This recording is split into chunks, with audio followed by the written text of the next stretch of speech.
Hello সবাইকে, তো সবাই কেমন আছো? তো দেখো আমার হচ্ছে দুপুরে রান্না বান্না কমপ্লিট। তো আজকে কী রান্না করলাম চলো তোমাদের সাথে শেয়ার করি। আজকে হচ্ছে নিরামিষ রান্না করেছি। তোমার দাদা ভাই আজকে বাজারে যায়নি, তো মাছ মাংস আনা হয়নি, এই জন্য যা ছিল ঘরে ওগুলোই রান্না করেছি।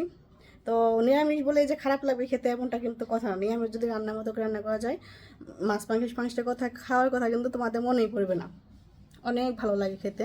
তো চলো কী কী রান্না করেছি তোমাদের সাথে দেখাই। এখানে আমি করেছি হচ্ছে আলু দিয়ে লাউয়ের, দেশি লাউয়ের যে খোসা আছে, সেই দেশি লাউয়ের খোসা আলু দিয়ে ভাজি করেছি, আর সাথে পেঁয়াজ আর কাঁচামরিচ দিয়েছি। তো এই ভাজিটা কিন্তু অনেক ভালো লাগে, আর লাউয়ের খোসার পরিমাণটা যদি বেশি হয় খেতে আরও বেশি টেস্টি লাগে। তো আমার কাছে অতটা ছিল না, তো যতটুকু ছিল ততটুকু দিয়ে রান্না করেছি, কিন্তু অনেক ভালো লাগে। এটা আমাদের সবারই প্রিয়, আমাদের এলাকায় এটা খাই। আর এখানে দেখো আমি করেছি হচ্ছে ফুলকপি আলু দিয়ে সয়াবিনের রসা তরকারি। দেখো এখানে কিন্তু আমি বিন্দু মাত্র পেঁয়াজ দেই নাই, শুধু গরম মশলা দিয়ে রান্না করেছি। বুঝতেই পারবে না যে এখানে পেঁয়াজ রসুনের কোনো ব্যবহার হয় না, এটা একদম নিরামিষ। শুধু গরম মশলা, জিরা, দারচিনি আর এলাচ দিয়েছি। আর এখানে দেখো গতকালের অল্প একটু যে লাউ ডাল যে ছিল ওটা রয়ে গিয়েছে। দেখো লাউ কিন্তু এক কিছু নেই, মূলাগুলো পড়ে রয়েছে, মূলা কেউ খাইনি।